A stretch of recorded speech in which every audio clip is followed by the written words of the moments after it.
Breaking news Vijay இன்று மகாபலிபுரத்தில் ஆற்றிய முழு அதிரடி உரையை இப்போது பார்க்கலாம். வருகிறது, அதை வாங்கி தரப்போகிற வெற்றி தலைவர் வருகிறார். வருங்காலம் வருகிறது, தமிழ்நாடு வருகிறது, நாளைய தீர்ப்பு வருகிறது. இதோ வெற்றி தலைவரின் தலைமை உரை.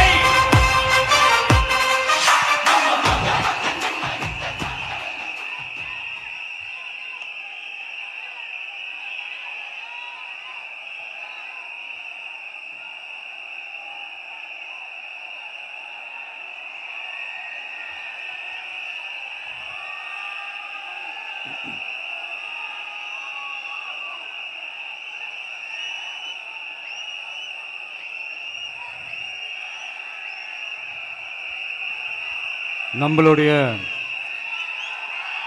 இந்த அரசியல் பயணத்தில் மிக மிக மிக முக்கியமான ஒரு காலகட்டத்தில் நாம் இருக்கிறோம். நான் ஏன் இதை இவ்வளோ அழுத்தமாக சொல்கிறேன் அப்படின்னா,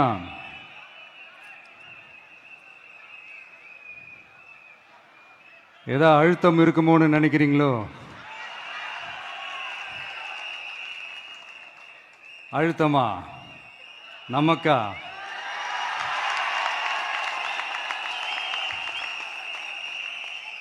இந்த அழுத்தத்துக்கெல்லாம் அடங்கி போற ஆளா இந்த ஆளு? இந்த மூஞ்சா பார்த்தா அப்படியா தெரியுது உங்களுக்கு?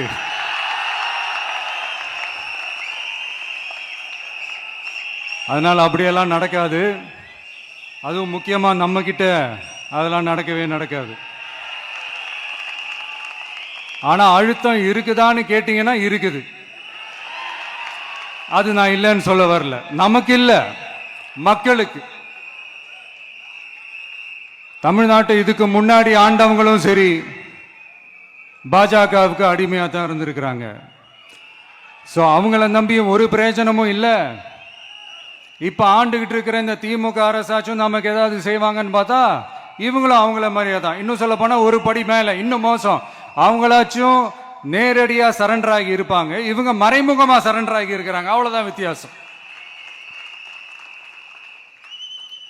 அதனால நீங்க பாத்தீங்கன்னா அவங்களோட அந்த வேஷம் கலைஞ்சிடக்கூடாதுன்றதுக்காக இந்த கலர் கலரா கவர்ச்சிகரமான இந்த அறிவிப்புகள்லாம் வெளியிடுறாங்க. நோட்டீஸ் பண்ணியிருப்பீங்கன்னு நினைக்கிறேன்.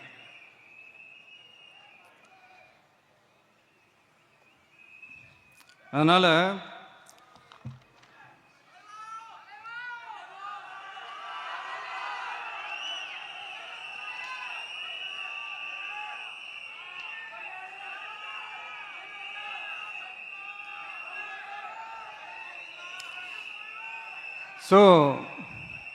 இவங்க எல்லாரும் இப்படியே இருக்கிறாங்களே, நமக்காக உண்மையா உழைக்கிறதுக்கு யாராச்சும் வந்துட மாட்டாங்களா அப்படின்னு மக்கள் ஒரு விதமான அதை வெளியில சொல்ல முடியாத ஒரு அழுத்தத்தில் இருக்கிற நேரம் இது. மாத்தி மாத்தி ஓட்டு போட்டு ஏமாந்து அவங்க இப்ப நம்மள நம்புறாங்க. நம்மளுடைய இந்த தமிழக வெற்றி கழகத்தை இந்த விஜய் கூட நிப்பான்னு நம்புறாங்க.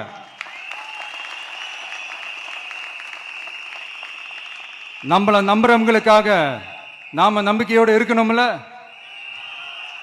அப்படின்னா இது முக்கியமான, மிக மிக மிக முக்கியமான ஒரு காலகட்டம் தானே. அதனாலதான் அவ்வளவு அழுத்தமா நான் சொன்னேன். இந்த தேர்தல், இந்த கூட்டணி, இதெல்லாம் பத்தி நிறைய இந்த ஹேஷியங்கள் ஜோஷியங்கள் எல்லாம் நடந்துகிட்டு இருக்கு இல்லையா? என்னப்பா இந்த விஜய் இப்பதான் வந்திருக்கிறாரு, இவரு கூட எல்லாம் யாரு வர போறா, அவங்க வரமாட்டாங்க, இவங்க வரமாட்டாங்க, அப்படி இப்படின்ட்டு நம்மளை பத்தி ஒரு அண்டர் எஸ்டிமேட் பண்ணிட்டு இருக்காங்கல்ல. அதுனா நமக்கு புதுசா என்ன? 30 வருஷமா நம்மளை அண்டர் எஸ்டிமேட் பண்ணிட்டு தான் இருக்கிறாங்க. ஆனா மக்கள் கரெக்டா நம்மளை எஸ்டிமேட் பண்ணி ரொம்ப அழகா, ரொம்ப அக்கறையா, ரொம்ப தெளிவா, ரொம்ப தீர்க்கமா நமக்குன்னு ஒரு இடத்தை கொடுத்திருக்கிறாங்கல்ல. எப்படி? என் கேரியரின் உச்சமான ஒரு இடத்தை கொடுத்திருக்கிறாங்கல்ல. அதை இந்த நாடே பார்த்துக்கிட்டு இருக்குல்ல. ஏன் அப்படி எனக்கு அந்த இடத்தை கொடுக்கணும்? ஏன்னா இந்த விஜய் நம்ம பிள்ளையாச்சே, நம்ம அண்ணனாச்சே, நம்ம தம்பியாச்சேன்னு சொல்லி அவங்க மனசுல அப்படி தோணுது. அதனாலதான் நமக்கு அப்படி ஒரு இடத்தை கொடுத்து உள்ளன்போடு அள்ளி நம்மளை அரவணைச்சுக்கிட்டு இருக்கிறாங்க. அப்படி நம்மள நம்புறவங்களுக்காக நாம உழைக்கிறதே அது ஒரு பழக்கமாகி இப்ப அதுவே என்னுடைய ஒரு ஒரிஜினல் கேரக்டராகவே மாறிடுச்சு. இத்தனை வருஷமா இருக்கிற அந்த உழைக்கிற குணம் அது எப்படி மாறும்? அதெல்லாம் மாறவே மாறாது. அரசியலுக்கு வந்ததுக்கு அப்புறமும் சரி, ஆட்சி அதிகாரத்துக்கு வந்ததுக்கு அப்புறமும் சரி, ஒன்னே ஒன்று சொல்ற, எழுதி வச்சுக்கோங்க. இதுக்கு முன்னாடி இருந்தவங்க மாதிரியோ இல்ல இப்ப இருக்கிறவங்க மாதிரியோ ஊழல் செய்யவே மாட்டான்.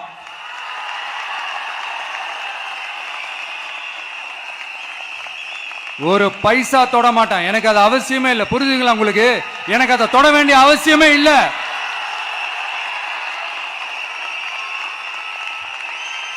ஒரு துளி ஊழல் கரை கூட படியவே படியாது, படியவும் விட மாட்டான். நீங்க கேட்கலாம், இது என்ன சினிமாவா? இது என்ன முதல்வன் படமா? ஒரே நாள்ல வந்து இவர் எல்லாத்தையும் கிளீன் பண்ணிடுவாரான்னு நீங்க கேட்கலாம். ஓகே, பிராக்டிகலா அது பாசிபிள் இல்லதான். But it is a process, right? It is a process. இப்படி எதுக்குமே ஆசைப்படாத ஒருத்தன் அரசியலுக்கு வர்றான் அப்படின்னா, அவன் கண்ணு முன்னாடி ஏதாவது ஒரு தப்பு நடக்குது அப்படின்னா, அவன் கண்ணு முன்னாடி ஏதாவது இந்த மாதிரி ஒரு ஊழல் நடக்குது அப்படின்னா, அதை பார்த்துக்கிட்டு அவன் சும்மா இருப்பான்னு நினைக்கிறீங்க?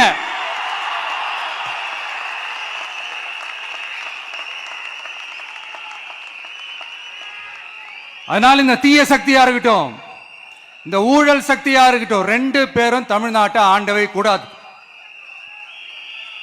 அப்படிப்பட்ட இந்த கட்சிகளை உண்மையா தில்லா எதிர்க்கிற அந்த கட்ஸும் கெத்தும் நம்ம கிட்ட மட்டும்தான் இருக்கு.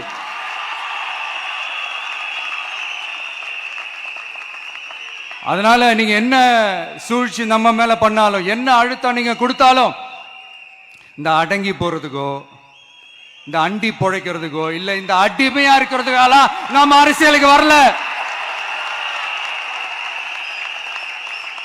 என் மண்ணுக்கும் மக்களுக்கும் யார் என்ன தீங்கு செஞ்சாலும் அதை எதிர்த்து அவங்க கிட்ட இருந்து நம்ம மக்களை பாதுகாக்கிறதுக்காக தான் நம்ம அரசியலுக்கே வந்திருக்கிறோம். அண்ட் முக்கியமா தோழர்களே, மக்களுக்கு என் மேல மட்டும் நம்பிக்கை இருந்தா அது பத்தாது. என் கூட டிராவல் பண்ற என்னோட எல்லா தோழர்கள்கிட்ட அந்த நம்பிக்கை வரணும்.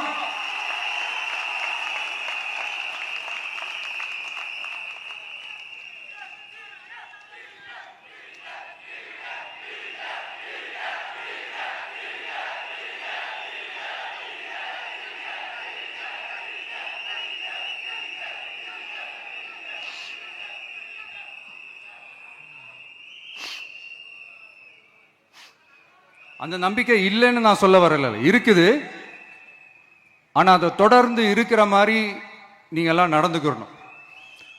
தப்பு பண்ண யாரா இருந்தாலும் தப்பிக்கவே முடியாதுன்ற அந்த ஒரு பயம் இருக்கணும். எல்லாரும் உங்களை தான் கேட்கிறேன், எல்லாரும் உண்மையா உழைப்பீங்கல்ல?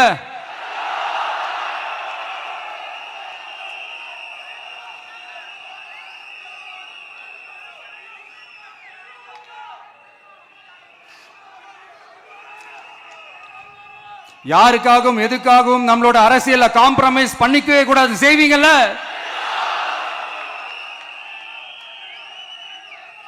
அண்ட் தயவு செஞ்சு எல்லாரும் கொஞ்சம் ஒற்றுமையா இருந்து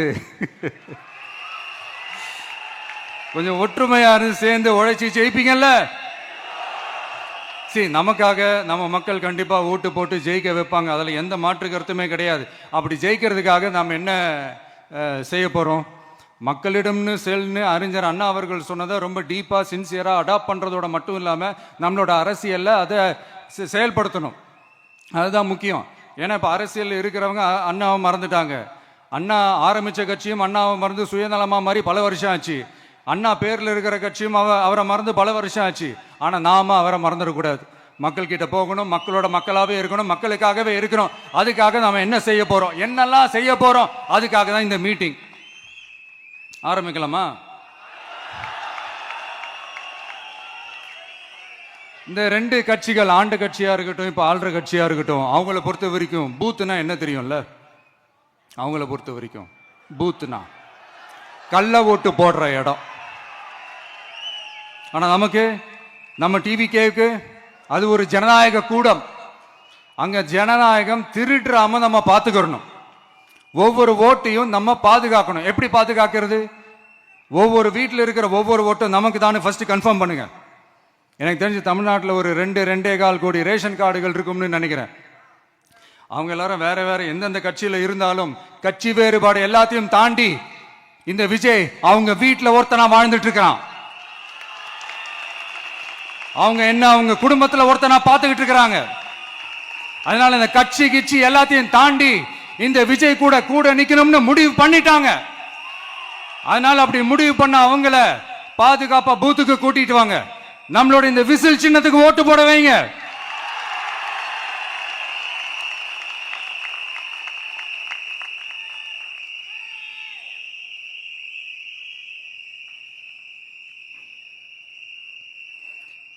ஒன்றியம், நகரம், பேரூர், பகுதி, கிளைன்னு இங்க வந்திருக்கிற நம்மள எல்லார் நிர்வாகிகளும் தான் நம்ம கட்சியினுடைய ஆணி வேர். நீங்க எல்லாரும் சுதந்திரமா செயல்படணும், சுதந்திரமா செயல்பட விடணும்.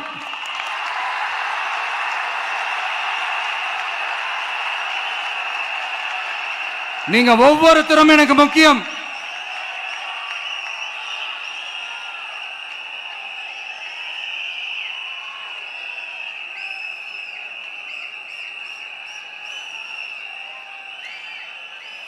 நீங்க தான் நம்மளுடைய இந்த BLAs பூத் லெவல் ஏஜென்ட்ஸோட களத்தில் நின்று வேலை பார்க்க போற ஃப்ரண்ட் லைன் வாரியர்ஸ். இப்ப நடக்க போறது வெறும் எலெக்ஷன் கிடையாது, இது ஒரு ஜனநாயக போர். இந்த டெமோக்ராட்டிக் பேட்டில லீட் பண்ண போற கமாண்டர்ஸ் நீங்க தான்.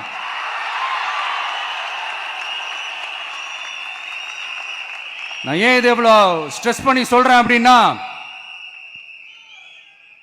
இந்த தீய சக்தி எப்படி இந்த தீய சக்தியோட தில்லு முள்ளுலாம் உங்களுக்கே நல்லா தெரியும். முழிச்சிட்டு இருக்கும் போதே முழியை தோண்டி எடுத்துட்டு போற கூட்டம். அதனால கொஞ்சம் ஜாக்கிரதையா இருக்கணும். நம்ம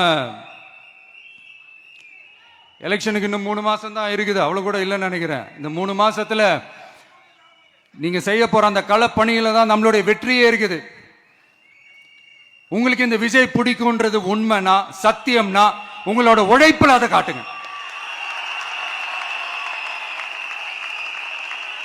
அப்புறம் நாங்க அறிவிக்க போற வேட்பாளர்களுக்கு நீங்க உங்களுடைய முழு ஒத்துழைப்பை நீங்க கொடுக்கணும். கொடுப்பீங்க தானே?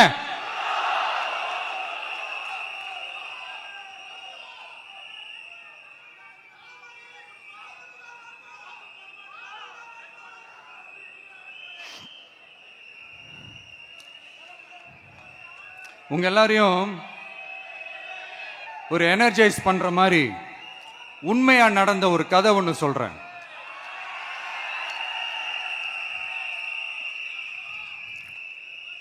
சொந்த நாட்டையே ஒரு கூட்டம் அபகரிக்குது. சொந்த நாட்டிலேயே இருக்க முடியாத அளவுக்கு ஒரு நெருக்கடி ஏற்படுது. ஸோ வேற வழி இல்லாம அந்த நாட்டை விட்டே வெளியே போய் வேற ஒரு இடத்துக்கு போய் காடு மலை அப்படி இப்படின்னு சுத்தி மறைஞ்சு வாழ வேண்டிய ஒரு சூழ்நிலை ஏற்படுது.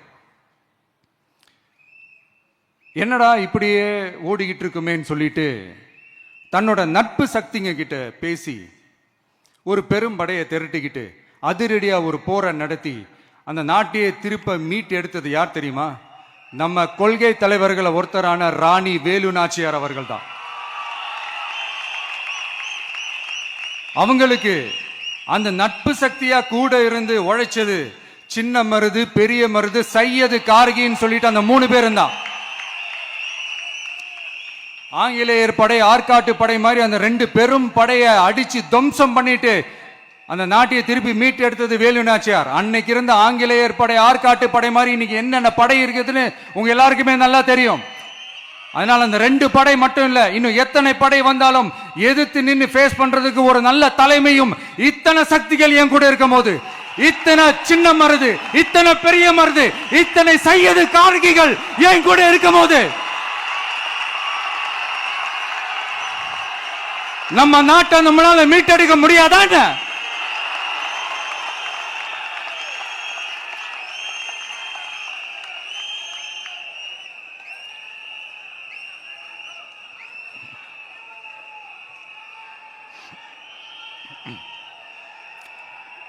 அதுவும் இந்த படை நம்மளுடைய இந்த டிவிகே படை நட்பு சக்தி இருந்தாலும் இல்லைனாலும் தனியாவும் நின்று கெத்தா ஜெயிக்கிற அளவுக்கு ஒரு மிகப்பெரிய படை. அதுலயும் ரொம்ப முக்கியமா இன்னைக்கு இந்த கூட்டத்துக்கு வரலனாலும் நான் அந்த போர்ல நடந்த அந்த கதை மாதிரி கட்ஸான குயில்கள் நிறைந்த பெண்கள் படையும் நம்மளோட இருக்கிறாங்க. அந்த பெண்கள் படையை பார்த்துதான் அரசியல் அரங்கமே அதிர்ந்து போயிருக்குது. அதனால எல்லாரும் ஒரு நிமிஷம் எனக்காக எந்திரிச்சு நில்லுங்களேன் ப்ளீஸ். நான் சொல்றதை கொஞ்சம் ரிப்பீட் பண்ணுங்க. இந்த 2026 சட்டமன்ற தேர்தல்ல நாம எல்லாரும் உண்மையாக உழைப்போம், சத்தியமாக உழைப்போம், உறுதியாக உழைப்போம், ஒற்றுமையாக உழைப்போம். தேங்க்யூ. Please sit down.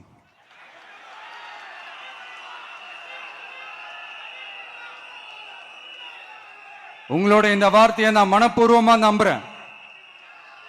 நான் ஏற்கனவே சொன்ன மாதிரி இந்த வரப்போற தேர்தல் இதுவரைக்கும் தமிழ்நாடு பார்த்திராத ஒரு வித்தியாசமான தேர்தல். நம்மளுடைய படை வரிசையும் அப்படிதான், ஒரு பவர் பேக்ட் ஃபோர்ஸ். இவ்வளவு நாள் இதை நாம மட்டும்தான் சொல்லிக்கிட்டு இருந்தோம். இப்ப கொஞ்சம் கொஞ்சமா அதை வெளியில சொல்ல ஆரம்பிக்கிறாங்க. என்னடா இந்த விஜய் கூட இருக்கிற ஃபோர்ஸை பார்த்தா சாதாரண ஃபோர்ஸ் மாதிரி தெரியல, மிலிட்ரியோட பெரிய ஃபோர்ஸா இருக்குது, வரப்போற எலெக்ஷனை கணிக்கவே முடியல, அப்படி இப்படின்னு சில குரல்கள்லாம் கேட்க ஆரம்பிக்குது. கணிக்கவே முடியலன்னு அவங்க வேணா சொல்லலாம், ஆனா மக்கள் ஆல்ரெடி கணிச்சு முடிச்சுட்டாங்க. அவங்க மனசை நல்லா புரிஞ்சு வச்சிருக்கிற நமக்கு அது நல்லாவே தெரியும். அதனால இந்த எலெக்ஷன் ரிசல்ட்டுக்கு அப்புறம் இந்த தீய சக்தி கிட்ட இருந்தோம், இந்த ஊழல்வாத அடிமை சக்தி கிட்ட இருந்தோம் தமிழ்நாட்டை மீட்டுட்டோம்னு உறுதியா அறிவிப்போம். அதுல என்ன மாற்று கருத்து கிடையாது. அதனால என் நெஞ்சில் குடியிருக்கும் தோழர்களே, தோழிகளே, உங்களோட நான் இருக்கேன், நம்மளோட நம்ம மக்கள் இருக்கிறாங்க. இதுக்கு மேல என்ன வேணும்? கான்பிடண்டா இருங்க, நல்லதே நடக்கும், வெற்றி நிச்சயம். மீண்டும் சந்திக்கும் வரை நன்றி, வணக்கம்.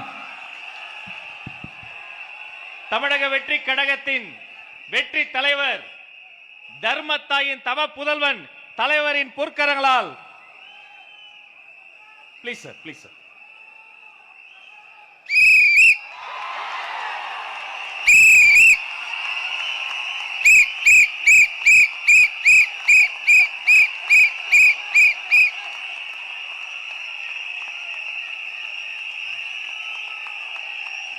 நம்ம சின்னம் உங்கள் சின்னம், நம்மளுடைய வெற்றி சின்னம் விசில்.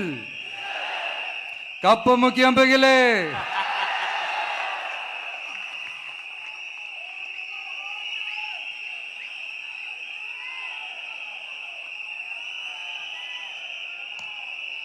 நம்முடைய வெற்றி சின்னத்தை வரலாறு படைக்க போகிற தமிழக வெற்றி கழகத்தின் சின்னத்தை வெற்றி தலைவர் அவர்கள் இப்போது உங்கள் முன்னால்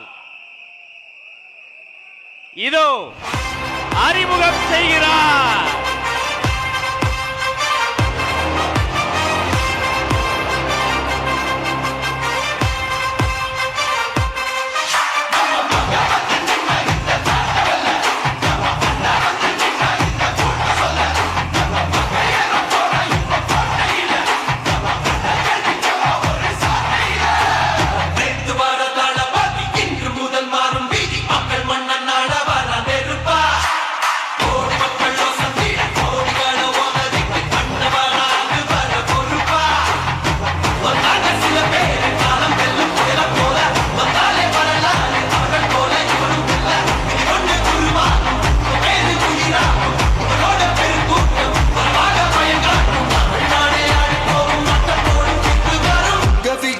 விஜய் உயிர் என்ன வரனா,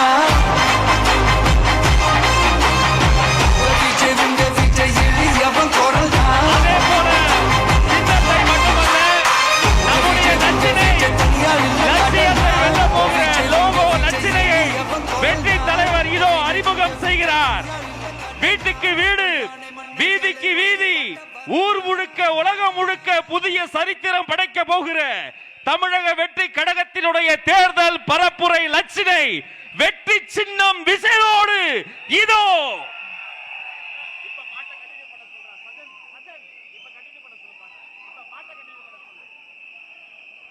வெற்றி தலைவரின் வெற்றி சின்னம் விசில். உழைக்கும் மக்களின் சின்னம் விசில். பாட்டாளிகளின் சின்னம் விசில். தாய்மார்களின் சின்னம் விசில். தமிழ்நாட்டின் சின்னம் விசில்.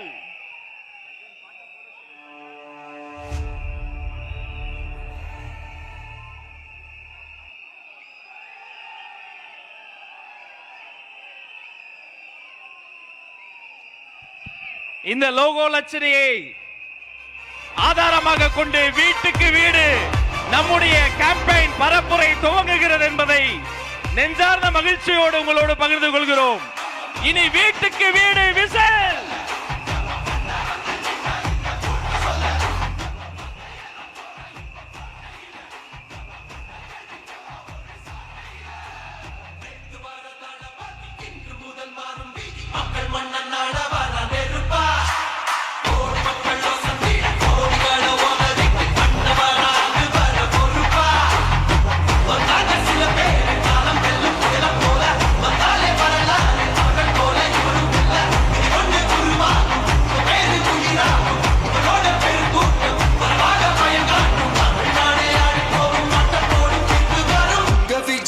விஜய் உயிர் என்ன வரனா விஜய் உங்க விஜய் எளியவன் குரல்னா விஜய் உங்க விஜய் தனியார் இல்ல கடல்னா விஜய் உங்க விஜய் எளியவன் குரல்னா விஜய் உங்க விஜய் தனியார் இல்ல கடல்னா மக்கள் தானே மன்னர்களை உனக்கு காட்ட வரனா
வரனா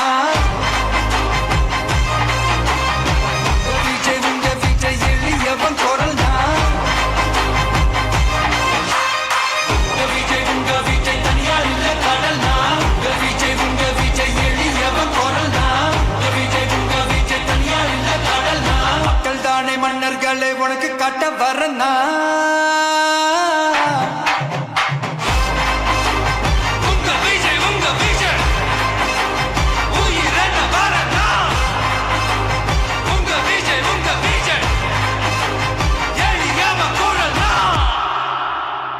உங்க